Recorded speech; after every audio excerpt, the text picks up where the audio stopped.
What a cricket match, but ভারতের জন্য painful match. Bharat versus ইংল্যান্ডের তৃতীয় লর্ডসের টেস্ট ম্যাচটি জমজমাট হয়ে উঠেছিল। অনেক দিন পর ক্রিকেট প্রেমীরা অবশ্যই কাল খেলাটি দেখছিল। ওয়ান ম্যান আর্মি হয়ে স্যার জাদেজা লড়ছিল, তার সাথে সিরাজ আর বুমরার ব্যাটিংয়ে তাদের কৃতিত্ব অবশ্যই অনস্বীকার্য। কিন্তু এত কিছুর পরও জাদেজাকে গালাগালি করছে দর্শকেরা। আদৌ কি তারা ঠিক করছে, সেটি আলোচনা করবো এই ভিডিওতে। নমস্কার, আমি প্রীতিশ, আপনাদের স্বাগত জানাই ক্রিকেট স্ট্র্যাটেজিতে।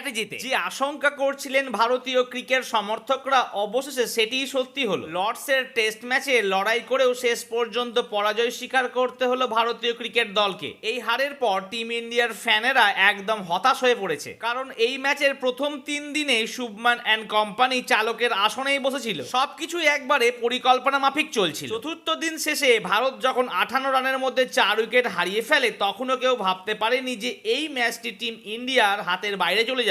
শেষ দিন টিম ইন্ডিয়াকে 6 উইকেট হাতে নিয়ে 135 রান করতে হতো। কিন্তু পঞ্চম দিনের প্রথম ঘন্টাতেই এমন দুর্ঘটনা ঘটবে তা কে জানতো। ভারতের হয়ে গেল 82 রানে 7 উইকেট। তখন সবাই হাল ছেড়ে দিল, এমনকি খেলা দেখা তো দূরের কথা, খেলার স্কোরও জানতে চাইলো না তারা। কিন্তু আমার খবর জানতে হলে অবশ্যই এই ভিডিও থেকে করতে হবে লাইক, আর চ্যানেলটিকে করতে হবে সাবস্ক্রাইব। খেলা চলতেই থাকলো। 1 ঘন্টা পরে হঠাৎ দেখা গেল কি ব্যাপার, 112 রানে মাত্র 8 উইকেট। তখন আবার সবাই বসলো খেলা দেখতে। ব্যাট করছে বুমরা আর জাদেজা। বুমরা ওয়াও, দুর্দান্ত 54 বল খেলে ফেললো বুমরা, 147-এ 9 উইকেট। শেষ অবধি সিরাজও লড়ে গেল, 30টি বল খেলে ফেললো সে আউট হলো খুব দুর্ভাগ্যবশত।